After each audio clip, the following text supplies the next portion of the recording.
Emmanuel Awaji is here with the business news, and it's about the Bank of Ghana looking at exciting times ahead. Yes, indeed, Israel. All right. And thank you very much for the details. A new Bank of Ghana report is projecting some exciting times for the banking sector in the coming months. This was captured in the latest banking sector release by the central bank. There's more in this report. The Bank of Ghana is basing its projection on strong pickups in deposits, the capital base of the remaining 23 banks, assets as well as their capital position.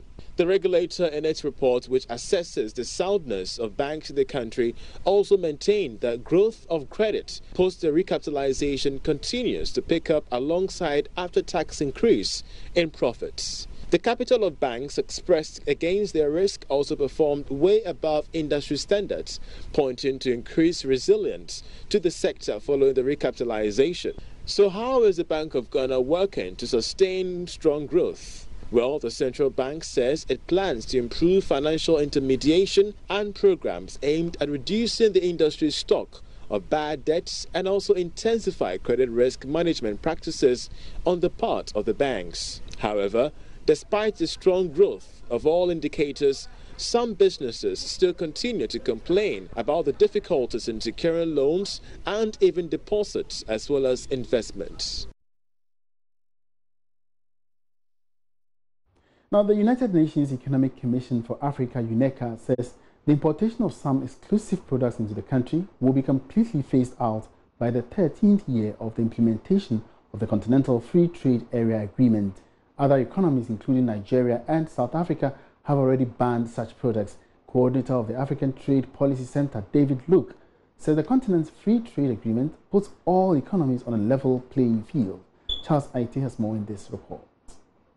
Addressing the media, coordinator of the African Trade Policy Center, Dr. David Luke, explained that the Continental Free Trade Agreement will put everyone on a level playing field. Currently, 90% of tariffs on goods and services will be off, with the remaining 10% phasing out over the maximum period of 13 years. This particular agreement puts everybody on a level playing field.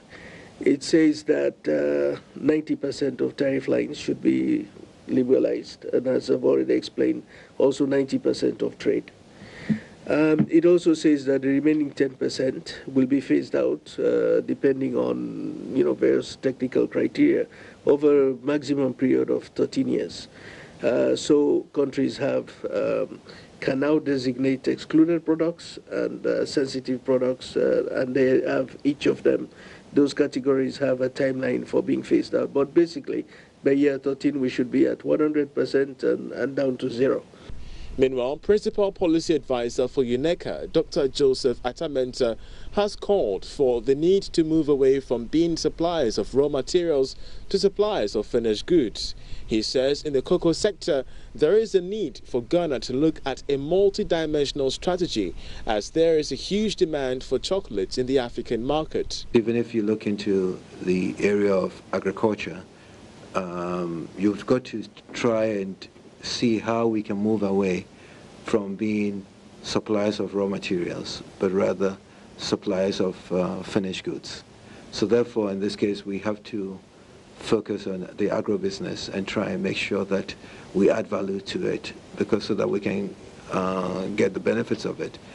If you look within Africa, for instance, some of the Ghanaian products, chocolates, which we champion as to be the best in the world, the golden tree. Outside Ghana, when I go to, or when my travels, where it's taken me, I don't see the chocolate anywhere. So you've got to begin to see, perhaps maybe it is a targeted market it's gone to in terms of exports, but you've got to find a way to see how it can get into other markets. With the Continental Free Trade Agreement now the world's largest free trade area since the formation of the World Trade Organization, it will cover a market of 1.2 billion people with a combined gross domestic product of $2.5 trillion across the 54 member states of the African Union that have signed up. Meanwhile, Commissioner for Trade and Industry for the African Union, Albert Muchanga, says Ghana's tourism industry, especially hoteliers, should focus on good marketing skills to cash in on benefits from the country hosting the Secretariat of the Continental Free Trade Agreement.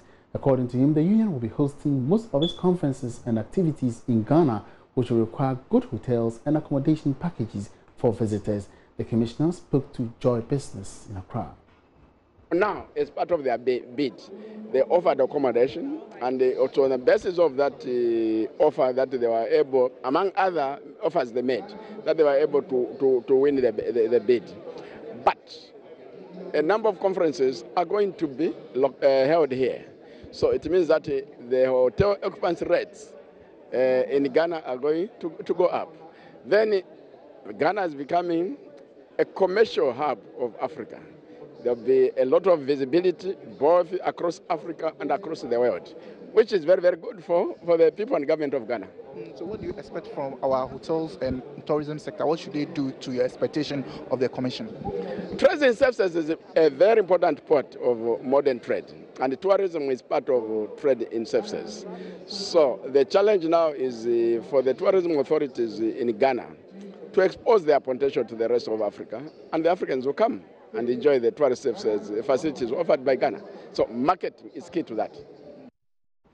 Now, Ghana's stock market continues to record bearish performance as the market index dropped to its lowest point in almost 2 years. Details of this in our local wrap.